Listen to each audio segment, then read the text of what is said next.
Alhamdulillahi Rabbil Alamin bihi nasta'in ala umuri dunya waddin wassalatu wassalamu ala ashrafil anbiya'i wal mursalin sayyidina wa maulana Muhammadin wa ala alihi wa sahbihi ajma'in. Subhanaka la ilma lana illa ma 'allamtana innaka antal alimul hakim.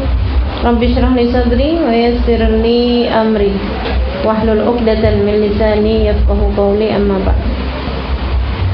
Alhamdulillah, ibu-ibu sekalian saya muliakan, apa kabarnya? Alhamdulillah, Allah Subhanahu wa taala kembali mengizinkan kita untuk berada di taman-taman surganya di dunia. Mudah-mudahan Allah yang telah memudahkan kita hadir di majelis ini, mudah-mudahan kelak di hari akhirat sungguh-sungguh memasukkan kita ke dalam surganya. Amin. Ibu-ibu sekalian, dan ini merupakan kajian kita sebelum terakhir. Bulan depan kita sekaligus penutupan, ya Bu ya.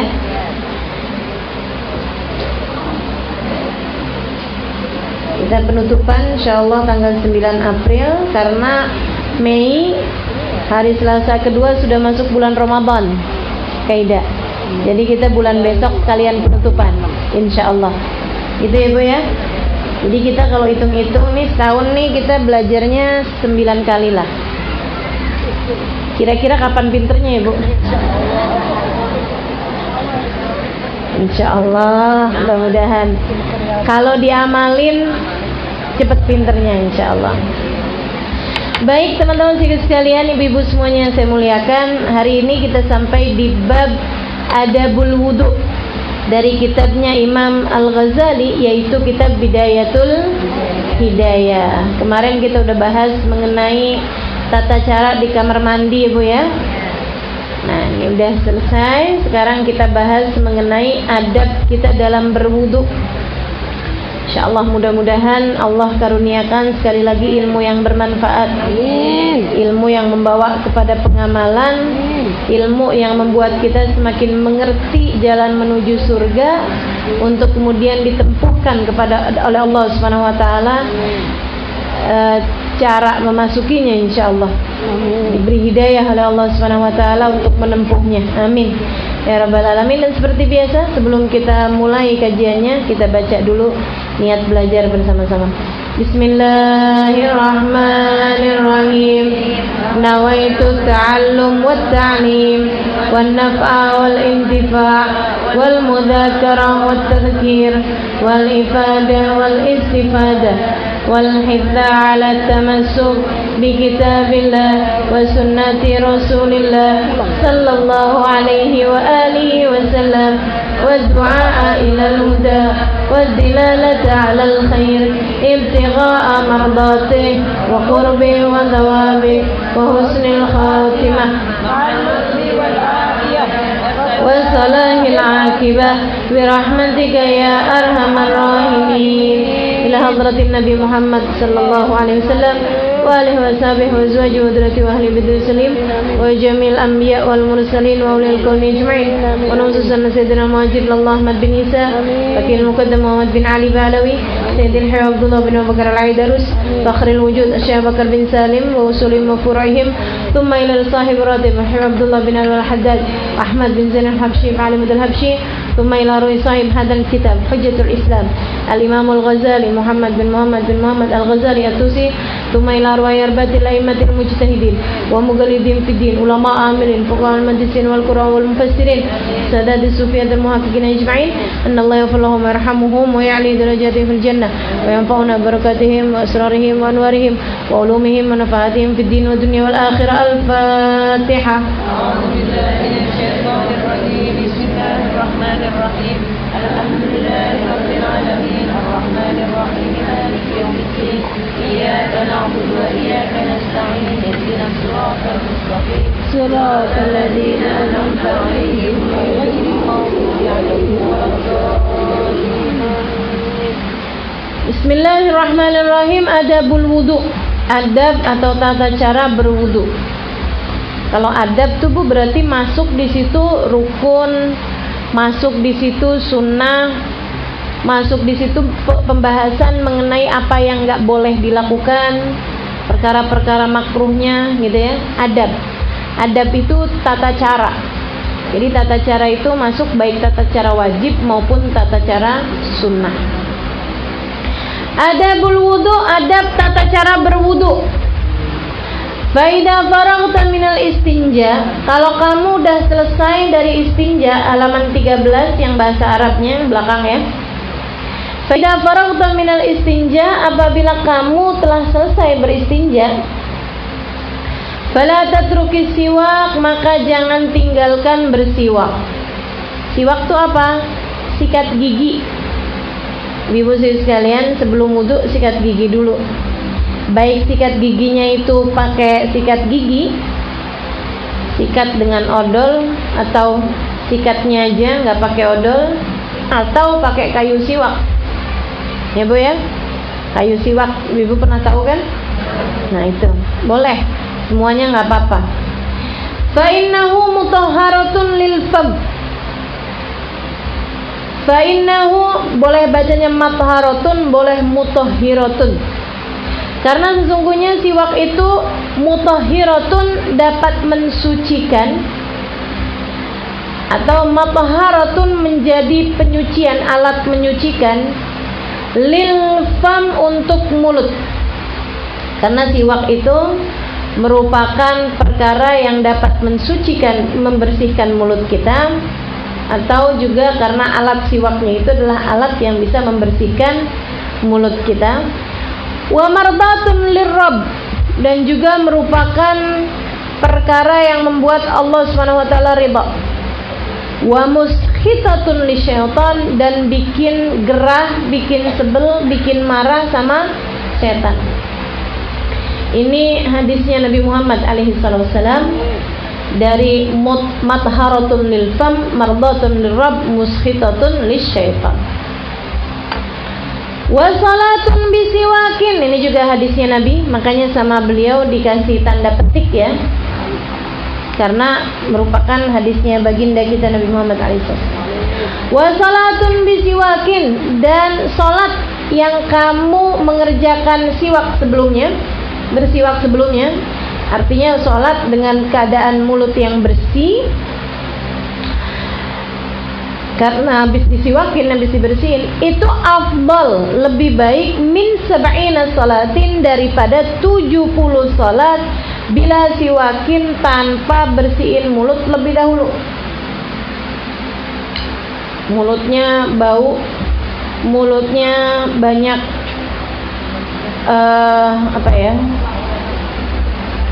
banyak sampahnya di mulutnya, banyak sisa-sisa makanan di mulutnya, kemudian sholat. Nah ini, satu sholatan dengan siwak lebih bagus daripada 70 sholat tanpa siwak. Waruya an Abi Hurairah, dan diriwayatkan dari Abu Hurairah radhiyallahu taala anhu, semoga Allah meridhai beliau. Qala, Abu Hurairah berkata, qala Rasulullah sallallahu alaihi wasallam, bersabda Rasulullah sallallahu alaihi wasallam, laula an asyqa ala ummati, laula an asyqa ala ummati, kalau tidak karena khawatir memberatkan kepada umatku, kalau enggak karena khawatir memberatkan kepada umatku, la amartuhum bisiwak, aku akan memerintahkan mereka, la amartuhum, niscaya aku akan perintahkan kepada mereka, bisiwaki, untuk mengerjakan siwak, untuk gosok gigi, fi kulli sholatin, pada setiap akan mengerjakan sholat.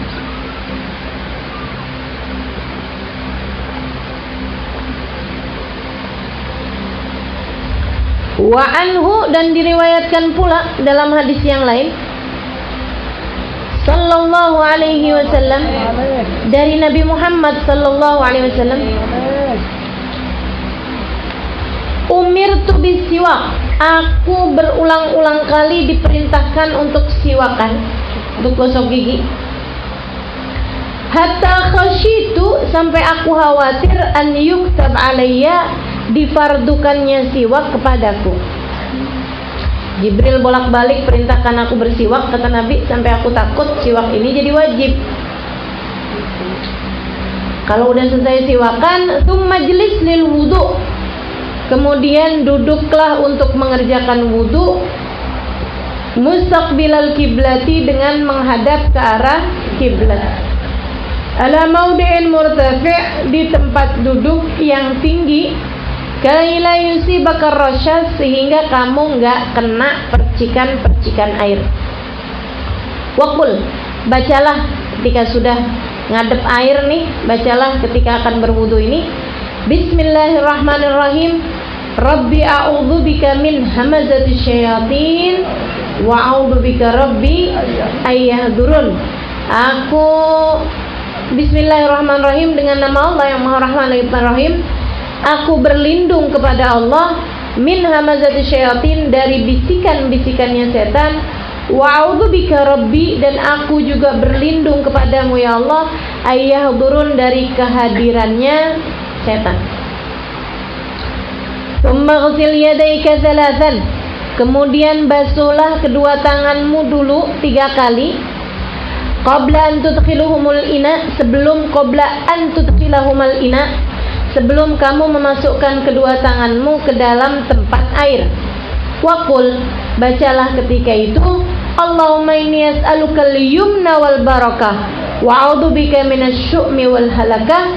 Ya Allah, aku memohon kepadamu, aku meminta kepadamu al-yumna, kebaikan, wal barakah, dan keberkahan, wa a'udzubika, aku berlindung kepadamu, minasyu'mi, daripada keburukan, wal halakah, dan dari kehancuran. Tsumma nuwi raf'al hadas, wallahu a'lam bissawab. Sehingga sekalian, kita sampai di bab wudu. Apa sih wudu itu? Wudu itu berasal dari kata-kata wada'ah, yang artinya adalah al-jamal, yang artinya adalah keindahan. Jadi wudu itu indah, Bu. Biar kamu menghadap Allah itu seger, biar kamu ngadep Allah itu bersih. Ibu-ibu sekalian, kalau nggak pakai wudu, kita bangun-bangun tidur, mana bau, mana ileran, mana belekan, ya. Kemudian kita langsung Allahu Akbar, kan nggak pantas tuh, nggak pantas. Karena ya kemudian wudu sesuatu yang indah untuk persiapan mau menghadap Allah Subhanahu Wa Taala, semacam persiapan upacara, gitu ya. Nah, kita kan kalau mau ngadep sama sesuatu yang penting ada ritualnya dulu. Nah, itu wudu seperti itu. Wudu adalah persiapanmu untuk menghadap Allah Subhanahu wa taala, karena ia adalah suatu hal yang memang indah, maka wudu disebut dengan kata-kata wudu. Sedikit sekalian, berasal dari kata-kata wada'ah yang artinya adalah keindahan. Secara arti istilah yang biasa dipakai tuh, kita nggak bisa pakai misalnya mau nanya, saya udah cakep belum, saya udah indah belum, kita bilang saya udah wudu belum. Nggak gitu, karena bahasa wudu sudah dipakai sesuai dengan istilah, bukan pakai kata-kata bahasa lagi, gitu kan? Kamu udah wudu, udah saya mah selalu cakep kok. Nggak bisa gitu, nggak bisa dipakai, karena istilah kata wudu sudah memang dipakai sesuai dengan arti istilahnya. Apa arti istilahnya? Ghusl a'dha makhsusah biniyatin makhsusah. Wudu secara arti istilah adalah membasuh atau mengusap. Membasuh, kebanyakannya membasuh ya Bu ya. Ada juga yang mengusap, yaitu mengusap kepala sama mengusap telinga. Sisanya yang lain membasuh. Membasuh anggota badan yang tertentu. Anggota badan yang tertentu. Biniyatin mahsusah, dengan niat yang tertentu juga. Gitu ya. Membasuh anggota badan tertentu dengan niat yang tertentu. Gitu. Jadi secara arti bahasa berasal dari kata-kata wada'ah yang artinya adalah jamal, Biasa juga wudu itu dipakai untuk arti bahasa juga, artinya mengalirkan air. Bu, ngalirin air itu juga disebut sebagai wudu. Makanya ada hadisnya Nabi, inna min asbabil ghina al-wudu qabla al-akal wa ba'dahu. Sesungguhnya salah satu dari penyebab kaya, penyebab cukupnya orang adalah berwudu sebelum makan dan sesudah makan. Tapi tidak pernah ada keterangan hadis yang mengatakan bahwa Nabi berwudu sebelum makan dan sesudah makan. Para ulama kemudian mengatakan bahwa yang dimaksudkan dengan wudu di situ bukanlah wudu untuk wudu seperti yang ibu-ibu biasa dari basuh muka, basuh tangan, basuh kepala, basuh kaki. Akan tapi yang dimaksudkan dengan wudu, halo. Yang dimaksudkan dengan wudu di situ adalah mengalirkan air. Kemana? Ke tangan. Jadi ada hadis Nabi bunyinya, salah satu dari penyebab kekayaan, penyebab kecukupan adalah dengan kamu berwudu sebelum makan dan sesudah makan. Artinya berwudu di situ bukan wudu kayak basuh muka, basuh tangan gitu, bukan. Tapi cuci tangan sebelum makan dan sesudah makan. Ibu kalau mau makan cuci tangan apa enggak? Habis makan cuci tangan apa enggak? Kalau makannya pakai, tapi kalau makannya pakai sendok nggak pakai ya, nggak pakai cuci tangan ya. Kalau makannya pakai sumpit nggak pakai cuci tangan kan. Kalau makannya pakai sutil nggak ada ya makan pakai sutil. Nah itu teman-teman saya sekalian. Jadi kita kalau makannya pakai sendok nggak pakai cuci tangan gitu. Nah dalam hadis ini juga mengatakan bahwa salah satu penyebabnya kecukupan, artinya Allah akan bagi kepadamu kecukupan kalau kamu memaksimalkan syukur. Salah satu dari bentuk syukur itu adalah dengan kamu kalau makan pakai tangan, itu lebih mendekatkan kepada arah syukur dan lebih membuat sehat. Kenapa gitu? Saudaraku sekalian, kenapa kalau makan pakai tangan lebih sehat daripada kalau makan pakai sendok? Salah satunya, satu ya. Orang kalau makan pakai tangan itu di ujung jari-jari kita ini, ibu-ibu sekalian, terdapat enzim pelumat makanan. Nih, di jari-jari kita ini, ujung-ujungnya ini ada namanya enzim pelumat makanan yang membuat makanan lebih cepat basi kalau disentuh sama tangan. Betul nggak? Ibu-ibu suka dibilangin kan, jangan sentuh makanan pakai tangan, nanti cepet basi. Emang benar bu, obokin aja, wah bentaran lagi juga basi itu, gitu. Jadi makanan tuh kalau disentuh pakai tangan lebih cepet basi dibandingkan kalau disentuh sama sendok. Nah ini Allah Subhanahu Wa Taala mensunahkan kita makan pakai tangan, ya, adalah untuk bahwa orang kalau makannya pakai tangan lebih sehat, sebab baru di tangan aja udah mengalami salah satu dari proses pencernaan. Jadi baru di tangan aja tuh udah ada proses pencernaan berupa makanannya jadi lebih cepat dibusukin pakai tangan kita itu, ibu-ibu sekalian. Masuk ke mulut, itu lebih mudah untuk dikunyahnya karena udah mengalami satu proses pencernaan sebelumnya. Habis itu kemudian kita telan lebih mudah lagi, gitu kan bu ya. Apalagi kalau ngunyahnya secara benar, bu ya. Artinya jangan buru-buru makannya, baru kunyah bentaran udah langsung main telan aja. Kecuali yang memang nggak perlu dikunyah, seperti ketika ibu-ibu minum air. Kamu minum air lama banget, iya saya kayak kunyah dulu. Itu nggak bisa, nggak perlu ya bu. Tapi kalau makanan-makanan itu perlu ada pengunyahan yang benar gitu kan. Salah satu yang diajarin Nabi, masukin makanannya jangan terlampau banyak, gitu. Sebab kalau makan terlampau banyak, jadinya kan susah buat ngunyahnya. Akhirnya masih belum halus sudah dimakan. Jadi salah satu dari penyebab kenapa orang makan pakai tangan itu lebih sehat daripada kalau kita makan pakai sendok. Yang pertama adalah bahwa orang kalau makan pakai tangan itu sudah mengalami salah satu dari proses pencernaan, karena Allah SWT menjadikan di ujung jari-jari kita ini terdapat enzim-enzim pelumat makanan, pembuat basi makanan. Itu satu.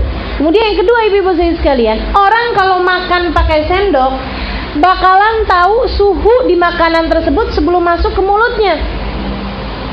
Jadi aman untuk makan atau masuknya sesuatu hal yang terlampau panas atau terlampau dingin. Ibu-ibu sekalian, ibu kan kalau misalnya nih ngambil makanan pakai sendok, nggak tahu loh ini suhu makanannya ini berapa, panaskah? Kalaupun panas, panas banget apa nggak panas banget, kan gitu ya.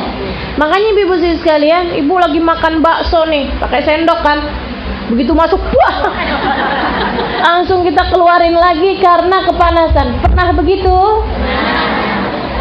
Ngaku. Kalau kita makannya pakai tangan nggak akan terjadi, Bu, yang kayak begitu. Ustazah masa mau makan bakso pakai tangan? Enggak, saya nggak lagi ngomongin bakso. Saya lagi ngomongin ibu kalau makan pakai tangan nggak akan terjadi kayak begitu. Kan begitu ya, Bu ya? Sebab kan ibu udah pegang duluan. Kalau panas ibu nggak tahan gitu. Nah, Bu, mulut kita ini lebih tahan panas dibandingkan dengan tangan. Jadi sesuatu yang bisa kepegang pas sama tangan pasti bisa masuk ke dalam mulut. Sementara kalau sesuatu itu bisa masuk ke mulut, belum tentu bisa dipegang sama tangan. Tangan bisa panas ya, Bu ya. Karenanya kemudian sunnah untuk makan pakai tangan agar kita tidak memasukkan barang panas ke dalam mulut kita, yang mana itu adalah sesuatu hal yang sangat berbahaya. Katanya Nabi Muhammad alaihissalam, abridu bitam fa innal har la barakata fi. Dinginkanlah makananmu karena barang yang panas banget, barang yang panas, panasnya panas banget, itu la barakata fi, enggak ada keberkahannya. Emang iya, Bu? Orang kalau minum atau makan yang terlampau panas itu pengen buru-buru masuk aja kan, kepanasan. Udah tuh akhirnya jadi kita nggak tahu tuh rasanya si makanan tersebut secara jelasnya kayak gimana gitu. Jadi memang teman-teman sekalian, dalam setiap kesunahannya Nabi Muhammad SAW terdapat banyak kebaikan-kebaikan. Nah, itu Nabi ketika menyebutkan tentang sunnah untuk cuci tangan sebelum dan sesudah makan, itu ada banyak kebaikan di sana. Salah satunya adalah untuk makan dan minumnya pakai minum nggak ya?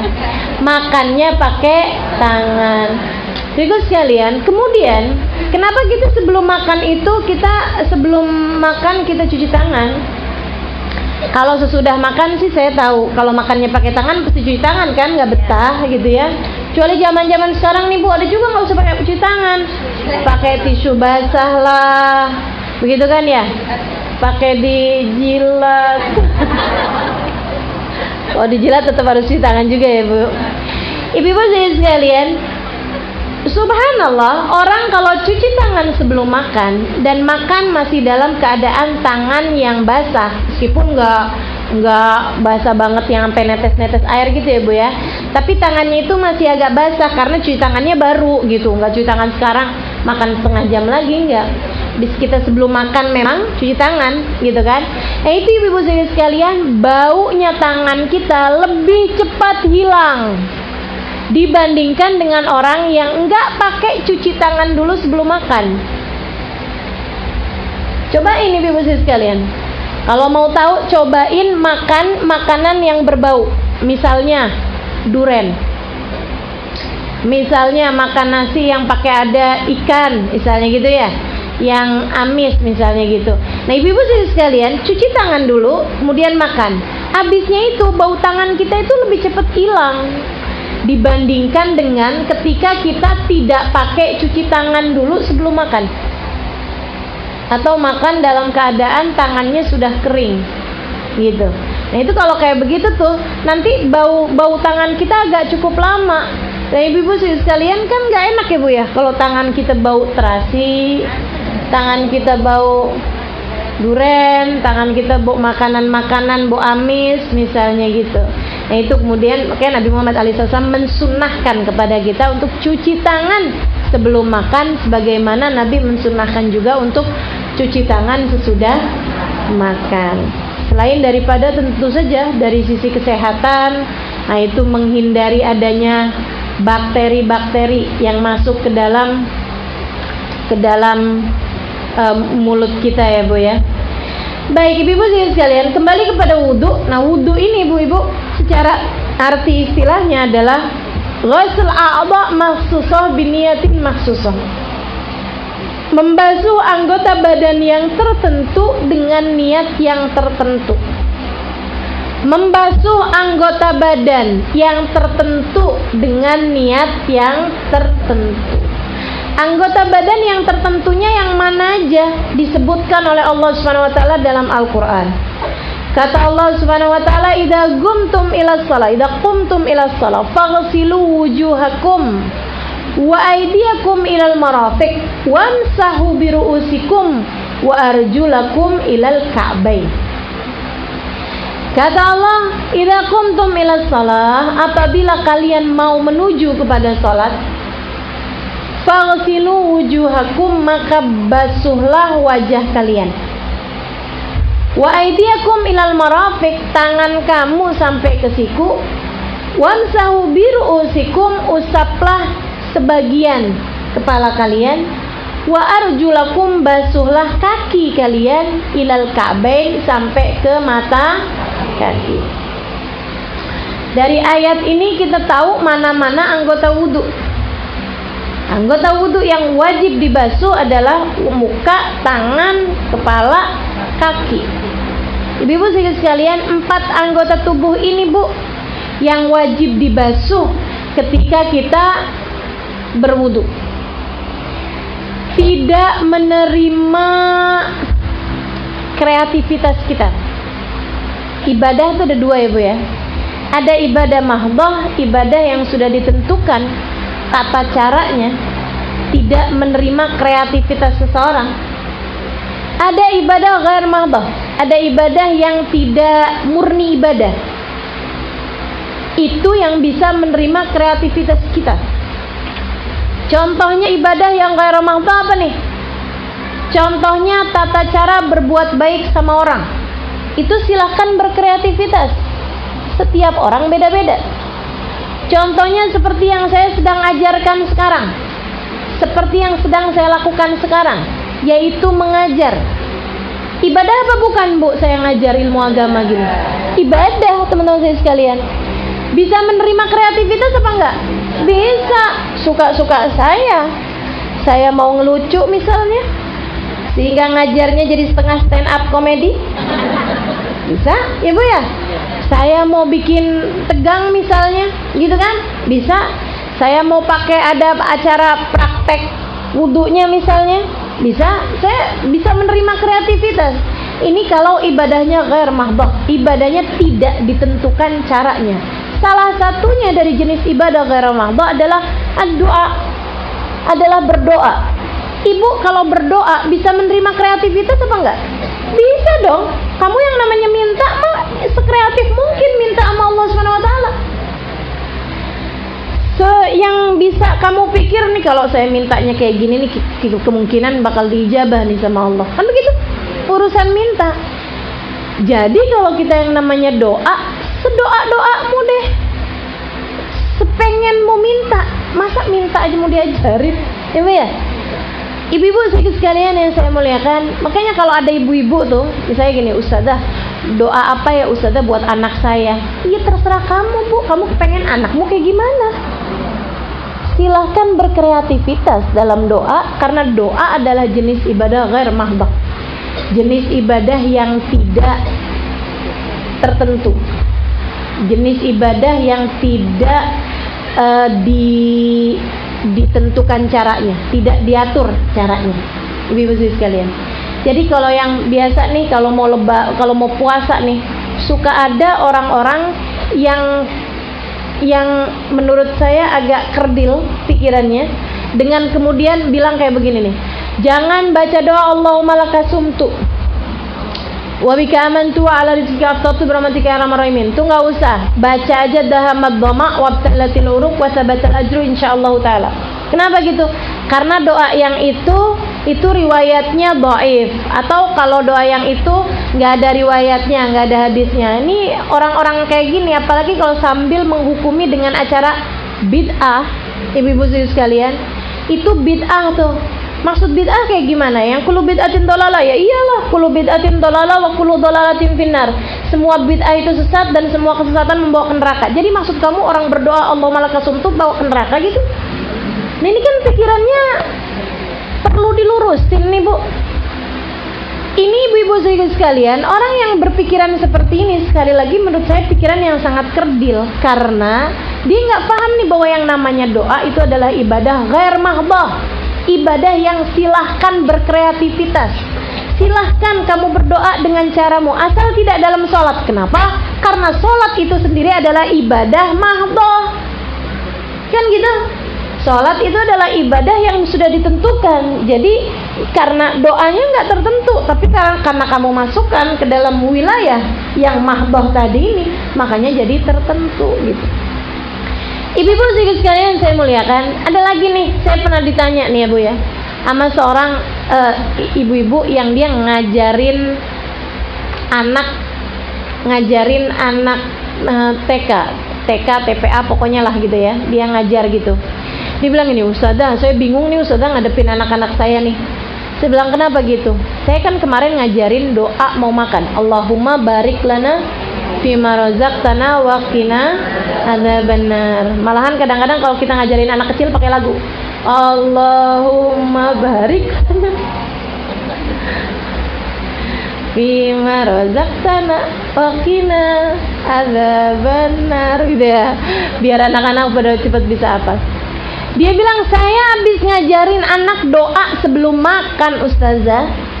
Tiba-tiba berapa hari kemudian ada anak didik saya bilang kayak begini, Ibu, kata mama saya nggak boleh baca doa Allahumma barik lana fima razaqtana wa qina adzabannar. Nggak boleh. Kenapa? Saya bilang, kenapa? Katanya si ibu ini, teman saya ini, dia bilang itu bid'ah, itu haram. Kenapa? Saya bilang, saya Halimah itu tanya, kenapa gitu bid'ah? Dia bilang karena Rasulullah nggak pernah baca doa itu sebelum makan. Oh, Nabi bacanya doa gimana? Ya baca Bismillah aja. Bismillahirrahmanirrahim aja, nggak ada Allahumma barik lana fima razaqtana wa qina adzabannar. Oke, baik, ibu-ibu sekalian saya muliakan, terlepas dari bahwa Nabi tidak membaca doa itu sebelum makan, yang namanya doa kan perkara bagus. Kalau kamu seperti itu jadi kemudian mempersulit keadaanmu dengan cara yang luar biasa. Ibu-ibu sekalian saya muliakan, saya bilang sama dia, dah gini aja, biar membuat anak-anak didikmu ini bisa berpikir. Saya bilang gini, nanti kalau pas dia lagi mau ujian, bilang sama anak-anaknya, nak, kamu gak usah pakai doa biar lulus. Nabi gak pernah doa minta lulus ujian. Betul gak? Nabi pernah gak doa minta lulus ujian? Nabi gak pernah ujian di kelas gitu kan. Jadi kalau kemudian ada muridnya, ada murid mau bilang gitu kan, Ibu doain ibu saya ya, mama saya lagi sakit. Bilang sama dia, nah doa biar diberi kesembuhan itu Nabi gak pernah loh bacanya. Nabi itu kalau sakit bilangnya alhamdulillahirabbil alamin. Nabi kalau diri beliau sakit sendiri gitu ya, kayak gitu bacanya. Kalau ada orang lain sakit, ada sih Nabi doa. Nabi doanya bilangnya seperti Allahumma azhibil ba's ishfi anta syafi wa afi antal muafi. Itu doanya Nabi Muhammad SAW. Tapi ibu sekalian, Nabi nggak pernah lulus ujian gitu kan, belajar mau masuk ujian. Ada banyak sekali doa-doa yang Nabi nggak pernah minta. Dan Bu, ibu pernah minta kaya nggak? Nabi nggak pernah loh, Bu. Nabi malah mintanya miskin. Ayo tuh coba, berani nggak doanya? Allahumma ahyini miskinan wa amitni miskinan wahsyurni fi zumratil masakin. Kata Nabi gitu, ya Allah, hidupin saya miskin aja ya Allah, matiin saya miskin ya Allah, dan kumpulkan saya bersama dengan orang-orang miskin. Itu doanya Nabi Muhammad alaihissalam. Ibu-ibu sekalian, kita nggak berani bacanya. Iya kan? Nggak berani kita bacanya. Ya, jadi ibadah itu, ibu-ibu sekalian, ada ibadah mahdoh, ada ibadah ghairah mahdoh. Ada ibadah yang memang sudah ditentukan cara-caranya, ada ibadah yang tidak ditentukan caranya. Allah cuma kasih perintah. Misalnya nih Bu, Allah kasih perintah kayak gini, Ud'uni astajib lakum, berdoalah kalian, mintalah kalian kepadaku, niscaya akan aku ijabah. Gitu kata Allah. Jadi yang namanya doa bebas, kamu mau minta apa aja. Nih adik-adik yang belum nikah nih, saya tahu banyak doanya minta jodoh. Begitu ya. Nah itu doa urusan minta jodoh, saya nggak pernah loh dengar Nabi Muhammad doa kayak begitu. Nggak pernah ada riwayatnya Nabi doa minta jodoh, bid'ah loh itu. Kan nggak bisa begitu. Yang namanya doa silahkan berkreativitas, asal ada patokannya. Nggak boleh minta perkara yang buruk, nanti kalau diijabah nyesel. Kalau Bu, saya jangan difoto ya Bu ya. Ibu-ibu saya sekalian, ada patokannya, jangan berdoa buruk buat orang lain, kan begitu ya? Ada patokannya gitu. Kalau doa itu minta sesuatu yang pasti baiknya. Nah itu kan ada hal-hal dalam patokannya. Tapi selebihnya yang namanya kebaikan, yang namanya permintaan, setiap orang bisa berbeda-beda. Maka berdoalah seperti yang kamu inginkan. Termasuk dari ibadah ghairah mahdoh. Nih ibu-ibu sekalian, Nabi Allah SWT kasih perintah. Kata Allah gini, ya ayyuhalladzina amanu dzkurullaha dzikran katsira wasabbihuhu bukratan wa asila. Wahai orang-orang yang beriman, berzikirlah kalian dengan zikir yang banyak dan bertasbihlah kalian sepanjang siang dan malam. Allah perintahnya kayak begitu. Allah perintahnya kayak begitu. Kamu zikir deh, ingat saya. Kata Allah SWT seperti itu. Dalam ayat yang lain Allah bilang, fadhkuruni adzkurkum washkuruli wala takfurun. Sebut-sebutlah namaku, aku akan sebut namamu. Dalam hadis yang lain, fadhkurullah asyaddu dzikra. Maka berzikirlah kalian dengan sebanget-bangetnya zikir, dengan sedahsyat-dahsyatnya zikir. Perintahnya zikir Bu, perintahnya zikir. Jadi teman-teman saya sekalian, kalau kita kemudian berzikir, nggak akan ada ceritanya bid'ah. Karena saya pernah menyampaikan satu kajian mengenai dikirannya Habib Abdullah bin Abu Bakar, Habib Abdullah bin Husain bin Tahir. Beliau berzikir tiap harinya kalimat la ilaha illallah 25.000 kali, sholawat 25.000 kali, subhanallah 25.000 kali, istighfar 25.000 kali tiap harinya. Ibu-ibu saya sekalian, kalau kita nih yang dengar, ibu-ibu yang dengar, wih hebat banget ya, ya ampun, masya Allah pikirannya banyak banget ya. Nah ini ibu-ibu saya sekalian, kelompok sebelah, tuh ibu kelompok sebelah, malah ngomongnya kayak gini, ya ampun itu orang Nabi kan gak zikir kayak begitu, berarti bid'ah tuh. Tunggu. Maksud kamu bid'ah nih apa nih? Maksud kamu yang kullu bid'atin dalalah wa kullu dalalatin finnar. Semua bid'ah adalah sesat dan semua sesat adalah menuju neraka. Jadi maksud kamu orang yang punya zikir la ilaha illallah 25.000 kali, salawatan 25.000 kali, subhanallah bihamdi 25.000 kali, istighfar 25.000 kali, itu adalah orang yang akan menuju ke neraka. Ya tapi kan Nabi nggak kerjain itu. Tunggu dulu. Ya Allah, aneh-aneh ibu-ibu sekalian. Sampai pernah saya sampaikan mengenai Sayyidina Ali Zainal Abidin yang punya sholat malam setiap malam 1000 rakaat. Sayyidina Ali Zainal Abidin punya sholat malamnya setiap malam 1000 rakaat. Ada yang nyeletuk di majelis itu, dia bilang kayak gini, wah itu nggak bid'ah tuh. Sholat 1000 malam setiap malamnya itu menurut saya bukan ibadah tapi karamah, kemuliaan yang Allah Subhanahu wa taala berikan kepada seseorang. Sebab kalau kita sholat malam sebanyak-banyaknya nggak bakalan nyampe 1000 rakaat, Bu. Nggak bakalan nyampe, nggak keburu waktunya. 1000 rakaat tiap malam tuh nggak keburu, ibu-ibu sekalian. Itu satu. Sama yang keduanya, kita nggak bakalan kuat. Betul apa enggak? Jadi itu bukan ibadah tapi karomah, kemuliaan, keramat ya Bu ya. Keramat yang diberikan oleh Allah Subhanahu wa taala kepada seseorang karena orang tersebut dicinta di sisi Allah. Masa ada yang ngatain Bu itu perkara bid'ah yang bawa orang ke neraka? Jadi saya nanya gitu. Jadi maksud kamu orang yang punya sholat 1000 rakaat setiap malamnya bakal masuk ke neraka, sementara yang tidur sepanjang malam masuk surga? Ini pemikiran datangnya dari mana gitu? Saya mau tahu. Masya Allah, Masya Allah. Dikit-dikit bid'ah, ini itu bid'ah. Ini masuk Rajab nih, orang yang banyak puasanya bid'ah, baca istighfar bid'ah.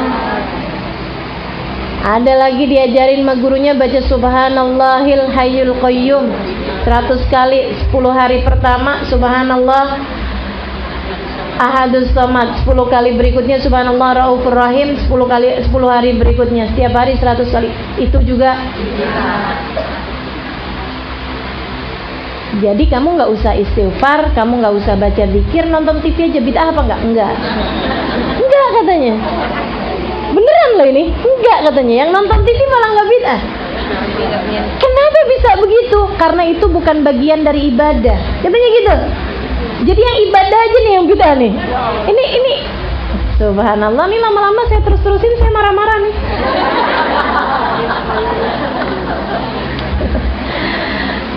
Subhanallah ya. Jadi ibu-ibu sekalian, Allah nyuruhnya berzikirlah kamu. Berzikirlah kamu dan bertasbihlah kamu sepanjang siang dan malam. Allah nggak ngasih tahu dikirannya apa, bacaannya apa, nggak ada. Nabi Muhammad nggak nentuin ini loh dikiran saya, hanya ini loh dikiran saya, nggak ada ceritanya, nggak ada ceritanya. Malah yang disebut Nabi Muhammad alaihissalam, berzikirlah kamu banyak-banyak kata Nabi, sampai orang munafik nyebut kamu sebagai orang yang riya. Nabi malah gitu bilangnya, kan gitu ya. Kamu banyak-banyak zikir nggak apa-apa kata Nabi Muhammad alaihissalam, sampai orang nyebut kamu sebagai orang yang riya sekalipun nggak apa-apa, kan gitu tuh. Maka teman-teman sekalian saya muliakan, nggak pernah ada bid'ahnya. Terutama nih yang pada sering dibid'ah-bid'ahin, sholawat. Nih ibu baca tadi tuh sholawat nariyah. Ya Allah Bu, ibu buka di internet. Itu bukanya sih nggak internetan ya. Tapi kalau ada adik-adik nih di sini nih, buka di internet gitu kan. Sholawat nariyah. Itu pembahasannya banyak mengenai bid'ahnya sholawat nariyah. Padahal Bu, sesuatu itu baru disebut bid'ah itu kalau itu adalah ibadah mahdhah. Ibadah mahdhah salah satu contohnya wudu, itu ibadah mahdhah. Sholat, ibu kalau mau sholat gerakannya nggak pakai ruku, nggak pakai sujud, tapi pakai telentang, pakai nyungsep, pakai nyeruduk. Itu baru ibu-ibu ngerjain perkara bid'ah. Ibu kalau sholat, tapi sholatnya di mana-mana tempat kan boleh. Tapi kalau ibu sengaja sholatnya di wihara, ibu sengaja sholatnya di gereja, itu baru ibu namanya ngerjain perkara bid'ah. Jadi ibu-ibu sekalian saya muliakan, yang namanya ibadah mahdhah itu baru kalau dirubah-rubah itu namanya perkara bid'ah. Ibu wudu nih, ibu rubah-rubah caranya. Nggak usah caranya ya Bu ya, ibu tambahin misalnya gitu. Mohon maaf, katanya Sayyidina Ali bin Abi Thalib, kalau aja agama itu akal, pasti bakalannya orang kalau wudhu disuruh ngusap-ngusap pantat, kan dia yang bikin urusan.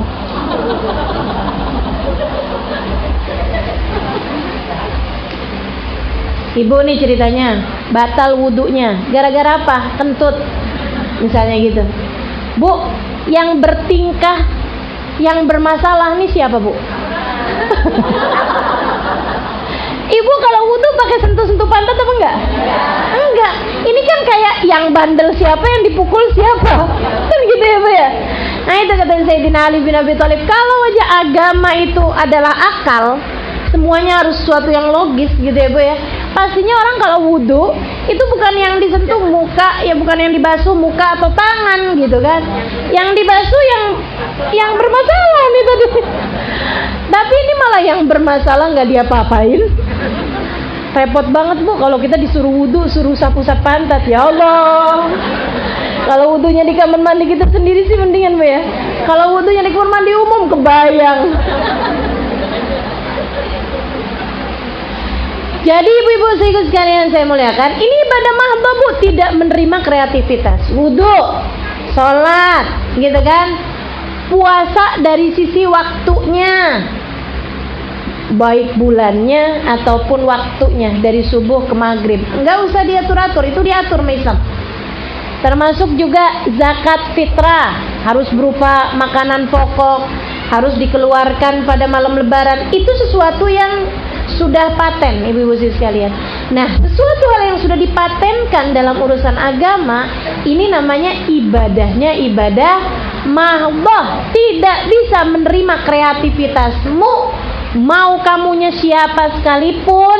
Kalau kamu tetap juga kemudian merubah-rubah ibadah yang mahdhah, kamu namanya beragama secara liberal. Jelas, Bu? Orang liberal, orang liberal, ibu-ibu sekalian, itu sampai sholat aja yang penting inget, yang penting eling, kan gitu ya? Kenapa gitu? Sebab ada ayatnya, Allah bilang aqimis sholata lidzikri, dirikanlah sholat untuk mengingat aku. Berarti tujuannya sholat itu ingat sama Allah. Ya udah, kalau kita udah ingat sama Allah, nggak perlu sholat, gitu. Itu pemikiran yang liberal, ibu-ibu sekalian. Ibadah mahdhah tapi mau dibikin sama dia bukan ibadah mahdhah, ghair mahdhah. Itu salah, ngaco itu, ibu-ibu sekalian. Orang-orang yang liberal nih, Bu, nih, kalau puasa Ramadan itu juga mereka nggak pada puasa. Kenapa? Sebab intinya puasa adalah pencegahan, adalah mencegah diri dari yang haram-haram. Yang berbahaya itu bukan pada apa yang masuk ke perut, tapi apa yang keluar dari mulut. Bukan apa yang masuk lewat mulut, tapi apa yang keluar dari mulut. Kata mereka begitu. Jadi puasa nggak pakai puasa, sholat nggak pakai sholat, dan mereka merasa demikianlah tata cara beribadah. Gitu, Bu. Termasuk masalah nutup aurat. Perempuan nggak wajib pakai jilbab. Katanya mereka kayak begitu.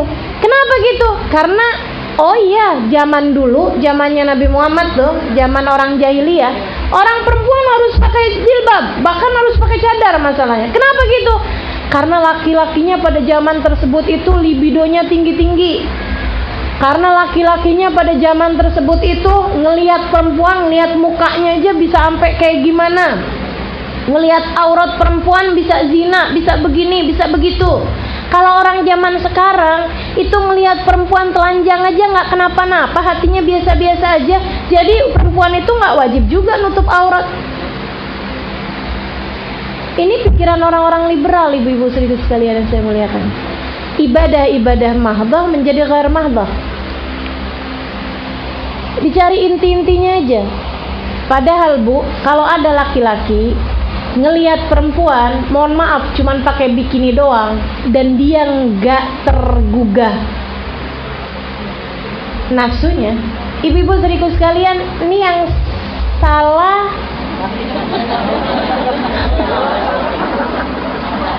Yang nggak normal siapa nih, Bu? Mungkin karena dia udah kebanyakan ngelihat aurat orang, kan gitu ya.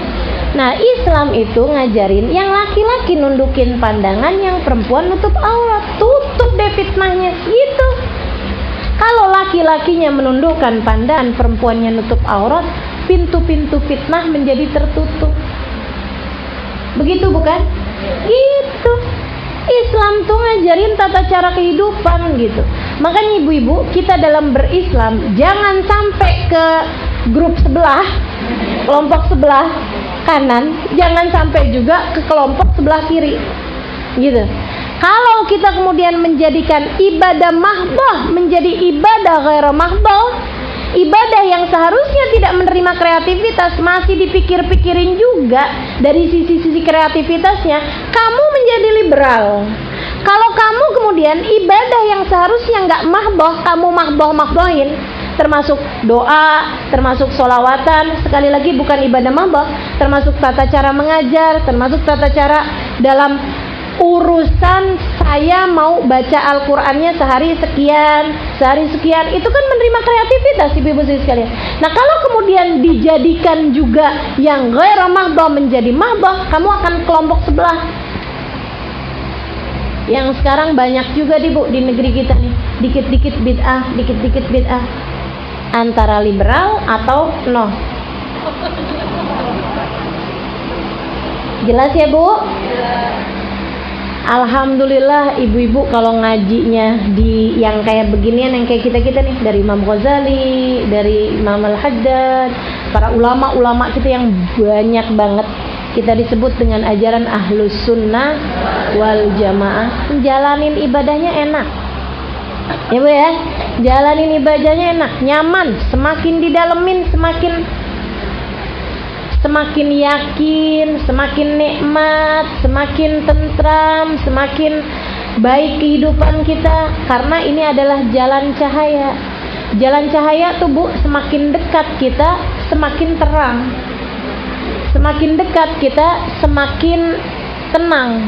Tapi kalau jalan kegelapan, semakin dekat, semakin jalan kita tambah jauh, tambah gelap. Kayak orang lagi nyasar tuh ibu-ibu sekalian, nyasar masuk ke hutan, masuk ke lautan, tambah dalam, tambah jauh, tambah dalam, tambah jauh, tambah gelap, tambah jauh, tambah nyeremin ibu sekalian, seperti itu gitu. Maka alhamdulillah, mudah-mudahan Allah tetapkan iman Islam dalam hati kita sampai kita meninggal dunia dengan membawa ajaran yang seperti ini insyaallah. Dan ibu-ibu sekalian, kita hanya perlu mendoakan anak keturunan kita. Karena Bu, ke depan nih dua kubu ini, kubu yang tadi saya sampaikan nih, ibadah mahdoh menjadi ghaira mahdoh, ibadah mahdoh menjadi ghair mahdoh ya Bu ya, atau sebaliknya ghair mahdoh dijadikan mahdoh. Ini yang kubu sebelah sama kubu sebelah nih, tambah ke depan nih, zaman semakin ke depan tambah semakin merajalela. Mudah-mudahan Allah Subhanahu wa taala jaga kita dan seluruh keluarga kita insyaallah. Amin ya rabbal alamin. Nah, ini dikasih tahu kemudian sama Imam Al-Haddad mengenai urusan wudu tadi. Ibu-ibu sekalian saya muliakan, masalah mengenai wudunya akan saya sampaikan, tata cara wudu dan lain sebagainya akan saya sampaikan di bulan yang akan datang insyaallah. Namun saya mengenai masalah siwak dan lain sebagainya Ibu ya, yang tadi setelah kita bacakan keterangannya akan datang di bulan yang akan datang. Namun yang saya mau sampaikan adalah fadilah berwudu. Ibu-ibu sekalian, wudu ini Bu punya fadilah yang sangat banyak. Yang pertama, wudu itu adalah pintu gerbang menuju sholat. Siapa yang bagus wudunya akan bagus sholatnya. Sebab wudu adalah gerbang menuju sholat. Siapa yang bagus wudunya bakalan bagus sholatnya. Para ulama mengatakan begitu. Siapa yang bagus sholatnya maka akan bagus seluruh ibadahnya. Itu berdasar dari hadisnya Nabi, awal ma yuhasibul insan fi qabrihi as-salah fa in wajadaha kamilah qubilat wa qubilat bi syairul amal. Kata Nabi Muhammad, sungguh yang pertama kali dihisab oleh Allah dalam kubur seseorang adalah perkara sholat. Siapa yang sholatnya bagus, maka akan diterima sholatnya, diterima semua amal ibadah yang lain. Maka siapa yang bagus sholatnya bakalan bagus seluruh ibadahnya. Itu patokannya, Bu. Siapa yang wudunya bagus maka akan bagus sholatnya. Siapa yang sholatnya bagus, baguslah seluruh ibadahnya. Siapa yang seluruh ibadahnya bagus maka akan baguslah hidupnya. Orang kalau ibadahnya bagus, hidupnya bagus, Bu. Betul apa enggak? Karena hidup ini kan wa ma khalaqtul jinna wal insa illa liya'budun. Aku ciptakan jin dan manusia hidup di atas muka bumi ini buat ibadah, kata Allah. Maka orang yang ibadahnya bagus, maka bagus pula lah hidupnya. Orang yang hidupnya bagus, matinya juga bagus. Kama ta'ish tamut. Siapa yang dengan cara apa kamu hidup, seperti itu pula lah kamu akan dimatikan. Bagaimana kamu hidup, seperti itu pula lah kamu akan mati. Siapa yang matinya bagus, maka di akhiratnya dia akan bagus kehidupan akhiratnya. Maka ibu-ibu sekalian, mau benerin hidup dunia dan akhirat, mulailah dengan membenahi sholatmu. Mau membenahi sholatmu, mulailah dengan memperbaiki wudumu. Sebab wudu adalah miftahus sholat, adalah pintu gerbang menuju sholat, adalah kuncinya sholat. Wudu adalah kunci.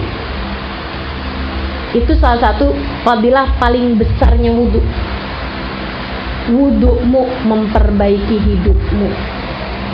Ibu-ibu sekalian, satu. Kemudian Bu, yang kedua nih, fadilahnya wudu. Orang kalau punya wudu, semacam hidup punya senjata, semacam orang berperang bawa senjata. Orang yang nggak punya wudu itu macam orang yang nggak punya senjata. Kata Nabi Muhammad SAW, al-wudu miftahul mu'min. Wudu adalah silahul mu'min. Al-wudu silahul mu'min. Wudu itu adalah senjatanya orang beriman. Artinya orang kalau punya wudu lebih aman dari perbuatan dosa dibandingkan dengan orang yang nggak punya wudu. Ibu, maka berwudulah. Bukan hanya ketika akan mengerjakan sholat, akan tetapi berwudulah sehingga kamu selalu berada dalam keadaan punya wudu. Hari-harimu itu loh punya wudu. Itu orang yang punya wudu dalam hari-harinya, punya wudu terus aja gitu. Itu ibu-ibu sekalian, setiap kali batal wudu, dia wudu kembali, nggak pakai ada jeda dia dalam keadaan nggak punya wudu. Ini Bu, kayak orang yang pergi perang punya senjata, jadi dia lebih aman dari melakukan perbuatan dosa. Sebab wudu adalah senjata bagi orang yang beriman. Mohon maaf ibu-ibu sekalian, kalau suamimu adalah tipe celelean di luar. Tahu celelean nggak? Tipe jelalatan di luar. Nah, nih. Kalau jelalatan di dalam sih nggak apa-apa, betul nggak Bu? Jelalatan di dalam kamar sama bininya sih nggak apa-apa, Ibu ya. Tapi kalau jelalatan di luar, nah ini kan masalah nih. Masalah apa nggak Bu? Gede apa kecil? Ibu-ibu sekalian, minta kepada mereka untuk jangan berani keluar rumah dalam keadaan nggak punya wudu, dan dukung mereka untuk itu.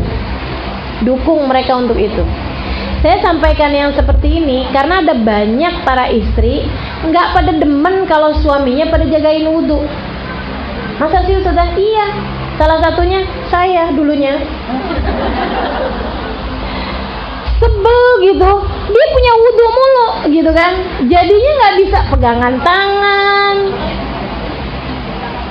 nggak bisa saya colek-colek. Saya bilang punya wudu mulu, nggak apa-apa kan batal gitu, air juga banyak. Ibu-ibu sekalian saya muliakan, lama kelamaan saya kemudian jadi kepikir gitu, subhanallah. Dia sendiri bilang, kamu tuh nggak tahu ya, jadi laki-laki nih tinggal di Indonesia ujiannya banyak. Iya juga sih, kita jadi perempuan aja ujiannya banyak. Ya Bu ya. Dia bilang kalau nggak punya wudu itu rada susah buat nundukin pandangan. Rada susah untuk enggak ngeliatin perempuan.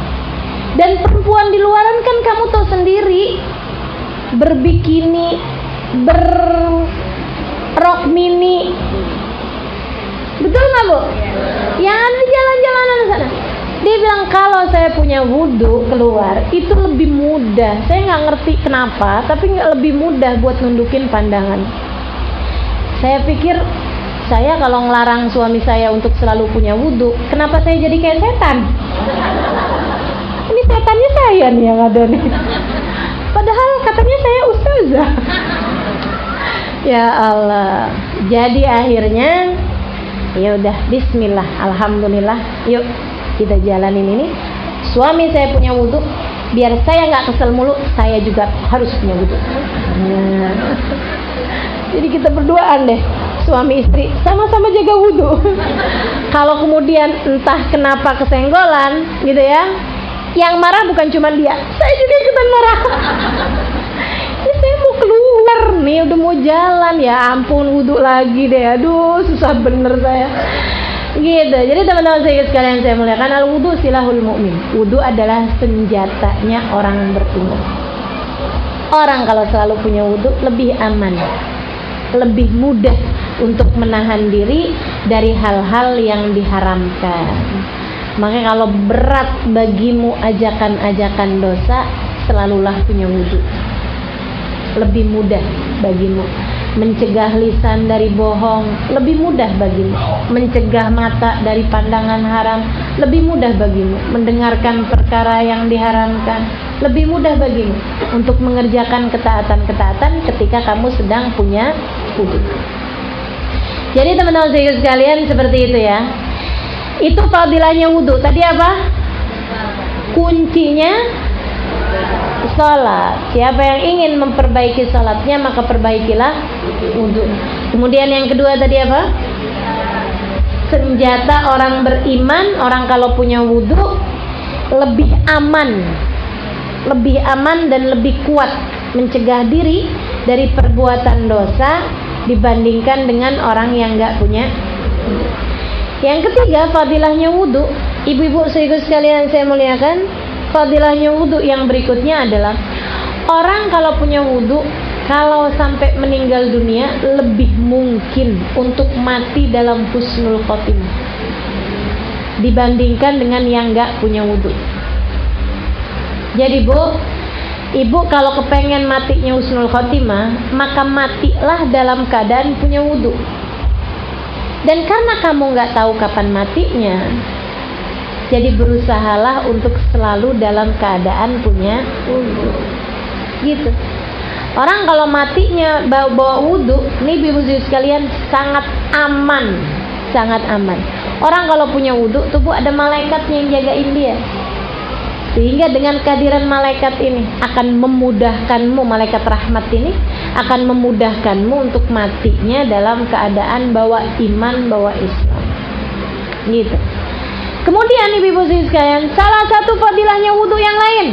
Tuh dapat berapa kita tadi? 1, memperbaiki sholat. 2, lebih rentan, lebih aman dari kemaksiatan dan dosa. Kemudian yang ketiganya adalah kalau mati dalam keadaan punya wudu, lebih mungkin untuk mati dalam keadaan husnul khotimah, lebih punya banyak kesempatan untuk mati dalam keadaan husnul khotimah. Yang keempat, ibu-ibu saudaraku sekalian saya muliakan, orang kalau wudu itu nahan emosi.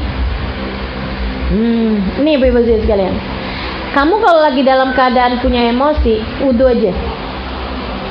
Wudu itu akan menurunkan emosimu. Emosi apa? Terutamanya adalah emosi kemarahan. Wudu lah, nanti kamu akan ngerasa banget. Wudu itu nurunin emosi dalam model yang luar biasa. Ibu kalau lagi kesel sama anaknya nih, pengen mukul, pengen nyubit, pengen jewer, pengen marah, pengen ngomel sama anak. Tapi itu kan gak baik Bu ya. Betul gak Bu? Ibu kalau habis ngomelin anak suka nyesel apa enggak, saya tanya? Kayaknya sebelum saya selesai pertanyaannya udah nyesel. Takut saya marahin ibu-ibu nih. Habis ngomelin anak tuh kan, ya ampun. Kita habis itu ngelihat dia ketiduran depan TV. Ya Allah, gemesnya. Lihatnya rasa bersalah gitu. Apalagi kalau sampai nyubit terus kita lihat bekas memar cubitan kita. Ya Allah, hati rasanya kayak diapain ya Bu ya. Ibu-ibu sih sekalian saya muliakan, agar gak banyak nyeselmu, tahanlah emosimu. Ini baru dunia Bu, belum akhirat loh. Emosi-emosi ini bau petaka di akhirat lebih besar daripada bau petaka di dunia, ibu-ibu sekalian. Karenanya kemudian, agar gak banyak nyeselmu, tahanlah emosimu. Gimana caranya nahan emosi? Wudu. Kata Nabi kayak begitu. Saya nggak bilang katanya profesor, saya nggak bilang katanya seorang alim fulan, saya nggak bilang katanya syekh fulan. Saya bilang katanya Nabi yang la yantiqu anil hawa in huwa illa wahyun yuha. Semua yang beliau sampaikan bukan dari hawa nafsunya, bukan dari hasil eksperimennya, bukan dari pembelajaran dalam hidupnya, tapi semua yang beliau sampaikan adalah wahyu dari Allah Subhanahu wa taala, Tuhannya. Wa man asdaqu minallahi qila. Siapa yang lebih benar ucapannya daripada sang pencipta kehidupan, Allah Subhanahu wa taala. Maka ibu-ibu sekalian, Allah paling benar omongannya, Nabi Muhammad wahyu dari Allah Subhanahu wa taala setiap ngomong, maka enggak ada yang lebih benar ucapannya daripada Nabi Muhammad alaihissalam sebagai seorang manusia.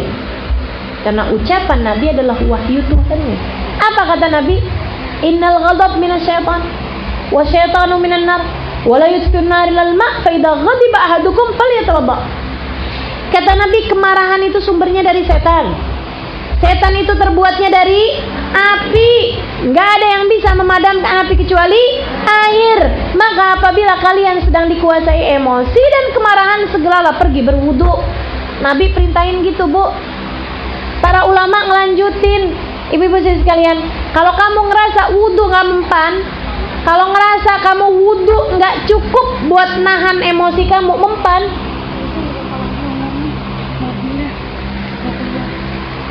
Saya udah mau emosi aja nih.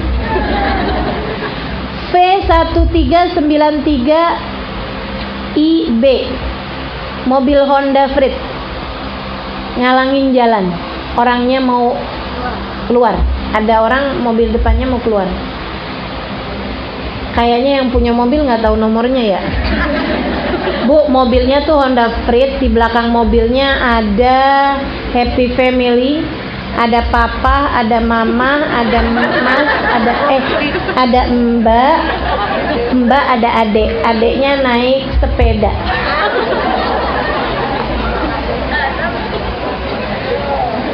Iya, udah, baik. Kalau saya tahu ibu-ibu tuh susah ngingetin nomor mobil. Saya tahu, karena saya juga nggak hafal. Jadinya saya ingetin visual gitu, biasanya lebih inget. Baik ibu-ibu sekalian, apa tadi? Emosi, ibu ya. Emosi cara nahannya adalah dengan wudu. Ulam melanjutkan, kalau wudu nggak cukup buat kamu, mandi aja. Mandi dulu aja. Ya, lagi kesel-kesel nih, pengen marah, waduh, udah deh gitu ya. Wudu dulu aja. Jadi kalau kemudian ibu-ibu sekalian, kita lagi enak-enak di rumah, suami datang marah-marah. Ini kita rasanya kayak yang sembarangan aja loh bang, gitu kan? Pengen marah juga nih. Daripada akhirnya kebakaran di rumah kita karena setan dilawan sama setan, api dilawan sama api, akhirnya apa yang terjadi? Kebakaran, ibu-ibu sekalian. Dan kebakarannya ini, Bu, ya Allah, banyak banget masalah, ibu-ibu sekalian. Kebakaran yang terjadi dalam rumah tangga ini banyak banget masalah. Masalah yang sering terjadi apa? Perceraian. Ustazah, suami saya lagi emosi kemudian menceraikan saya. Jatuh apa enggak? Saya bilang jatuh, karena saya jarang ketemu orang enggak emosi nyerahin bininya. Sayang, saya sayang sama kamu saya ceraiin ya. Pernah ketemu nggak kayak gitu? Nggak ada. Orang tuh yang namanya menceraikan orang pasti gara-gara emosi. Nah itu ibu-ibu sekalian, caranya gimana? Kalau emosi suami, istri jangan ikut-ikutan emosi. Tapi kan nggak bisa Ustazah, emosi itu kan menular. Nah kayak diajarin sama Nabi, kalau suamimu emosi, kamu pergi ke kamar mandi, wudu kata Nabi. Ibu mau ikutan setan apa ikutan Nabi? Ikutan Nabi kan.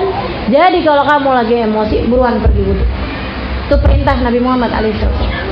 Bu, jadi kalau ibu emosi, inget-inget saya. Kalau ibu lagi emosi, inget-inget saya. Ingetin, kayaknya Nabi lagi ngebisikin wudu gitu. Atau kalau ibu susah bayangin Nabi Muhammad, ibu bayangin saya aja, wudu. Gitu ya Bu ya. Gitu ibu-ibu, setiap kali ibu datang emosi, pengen marah, pengen ngomel, mau sama anak, mau sama tetangga, mau sama suami, mau sama teman, mau sama siapa aja, ibu bayangin aja gitu, saya lagi bilang sama ibu, wudu gitu. Karena Bu, kamu kalau tetap diam di situ nggak pergi wudu, kamu hanya akan mengikuti setan kamu. Itu si suami lagi manggil-manggil setan soalnya. Kalau dia lagi wudu kan, dia lagi marah. Kalau ada sesuatu hal yang nggak nyenengin kita, nggak bikin kita happy, sesuatu terjadi tidak seperti yang kita harapkan, itu ibu-ibu sekalian kalau ada orang marah tuh, dia lagi manggil setan. Karena kemarahan itu adalah dari setan. Setan suka manggilin teman-temannya Bu. Makanya kenapa ada orang marah, kita bisa ikutan marah juga, karena dia manggil setannya berhasil. Dipanggil-panggilin setannya, kita akhirnya keluar deh setannya. Maka ibu-ibu sekalian, nggak usah ikutin si setan. Ibu-ibu sekalian, ikutin Nabi Muhammad. Segera pergi wudu. Kalau ibu wudu, habis selesai wudu ibu keluar masih emosi juga, bilang maaf bang, saya mau berendam dulu aja. Ibu masuk kamar mandi, ibu mandi. Ya Bu ya, kalau mandi nggak cukup juga, ibu berendam aja dulu. Ustazah nggak punya batap, di bak nggak apa-apa. Kamu lagi kenapa sih? Lagi emosi bang. Kamar mandi nggak keluar-keluar, lagi emosi, maafin saya. Jadi gitu ibu saya sekalian, biar nggak umek. Subhanallah, mujarab beneran. Cobain kalau nggak percaya. Itu salah satu dari fadilahnya wudu, menahan emosi. Fadilah terakhir, menggugurkan dosa. Wudu itu ngapusin dosa. Ibu, sampai ada seorang syekh ngelihat ada seorang anak lagi wudu, kemudian dia bilang sama anak tersebut, "Tob min uquqil walidain." Dia bilang, "Nak, kamu jangan suka ngomong kasar sama orang tua. Jangan suka ngomel-ngomel gitu sama orang tuanya." Kok saya tahu kalau saya habis ngomel sama orang tua saya, sama mama saya? Dia bilang tuh, dosanya tuh kalimat-kalimat kasarnya tuh pada berguguran tuh, pada jalan barengan sama air wudu kamu. Masya Allah. Jadi ibu-ibu sekalian saya muliakan, wudu salah satu cara untuk menghapuskan dosa-dosa kita. Gitu. Pada jalan tuh, saking kita nggak lihat aja.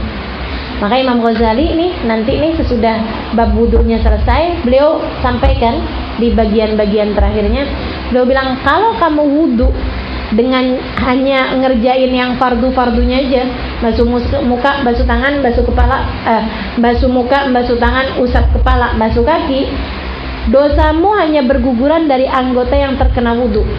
Akan tetapi kalau kamu menjalankan wudu sesuai dengan tata caranya, sama sunnah-sunnahnya semuanya kamu jalanin, maka dosa tersebut akan mengalir dari seluruh anggota tubuhmu, keluar dari seluruh anggota tubuh. Mudah-mudahan Allah Subhanahu wa taala karuniakan seindah-indah wudu bagi kita.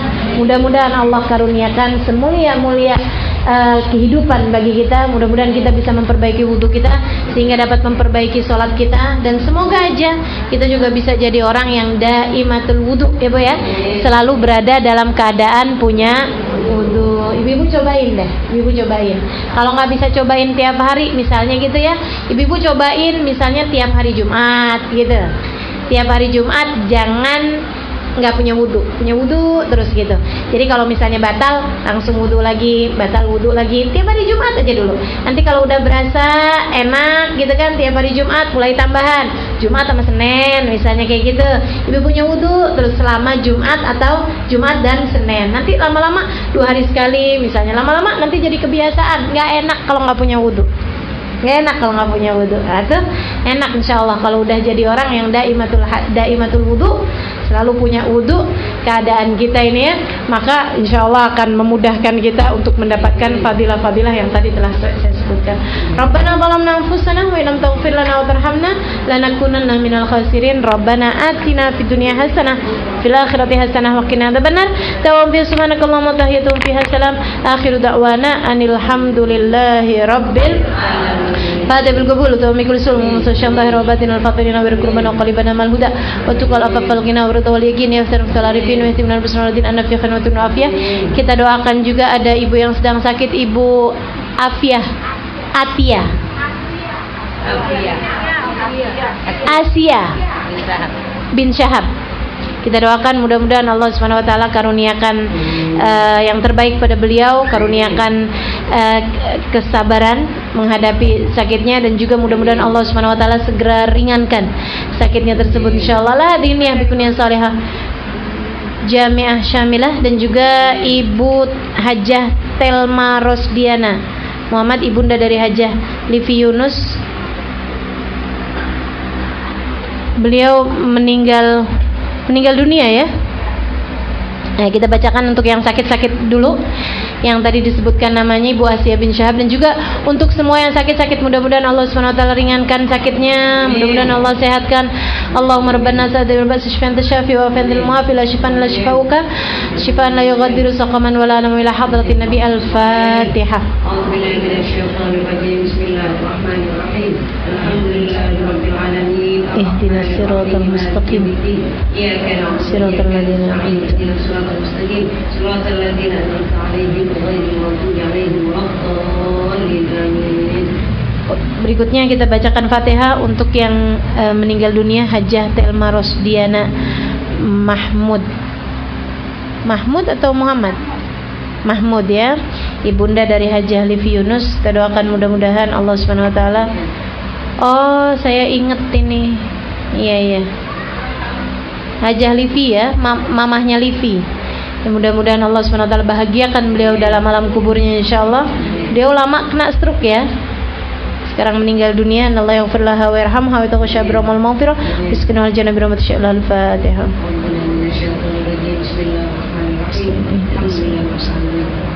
Siratal ladzina an'amta 'alaihim